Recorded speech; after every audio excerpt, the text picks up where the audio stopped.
తూర్పుగోదావరి ఊరిలో ప్రకాశవంతమైన ఉదయం. సూర్యుడు ముద్దుగా కిరణాలు ప్రసరిస్తున్నాడు. పక్షులు చప్పుడు చేస్తున్నాయి. అర్జున్ స్కూల్కు వెళ్లేందుకు తన చిన్న లంచ్ బ్యాగ్ను ఊపుతూ నడుస్తున్నాడు. ఊరిని దాటుతూ అర్జున్ ఒక్కసారిగా ఆగపోయాడు. ఒక చిన్న బ్రౌన్ రంగు కుక్క రోడ్డు పక్కన బలహీనంగా పడిపోయి ఉంది. బలహీనంగా ఉంది, కడుపు ఖాళీగా ఉంది.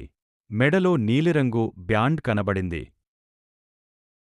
ఏలోచన లేకుండా అర్జున్ తన లంచ్ బాక్స్ తీసి ఒక చపాతీ ముక్కను కుక్కకు నెమ్మదిగా ఇచ్చాడు. కుక్క మెల్లగా వాసన చూసి తినడం మొదలెట్టింది. కొద్దిగా తోక ఊపుతోంది. అర్జున్ తిరిగే నడవడం ప్రారంభించగానే వెనుక చిన్న అడుగుల శబ్దం వినిపించింది. ఆ కుక్క వెనకాల వస్తోంది. కాలిగాయంతో నెమ్మదిగా నడుస్తోంది. స్కూల్ గేట్ వద్ద గేట్ కీపర్ ఆశ్చర్యంగా చూశాడు. కుక్కను స్కూల్కు తీసుకురావద్దురా అన్నాడు. అర్జున్ మౌనంగా తలవంచి నిలబడ్డాడు. కుక్క ఆయన పక్కన కూర్చుని మోకాలాడిపోయింది. స్కూల్ అయిపోగానే అర్జున్ పరుగెత్తుకుంటూ బయటికి వచ్చాడు. కుక్క ఆనందంగా ఎగరిపడి అతని చేతిని నక్కింది.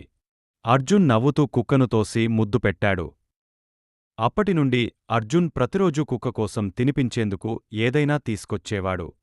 వారి మధ్య ఒక అందమైన స్నేహం ప్రారంభమైంది. దయ, విశ్వాసం మరియు ప్రేమతో నిండిన మైత్రి.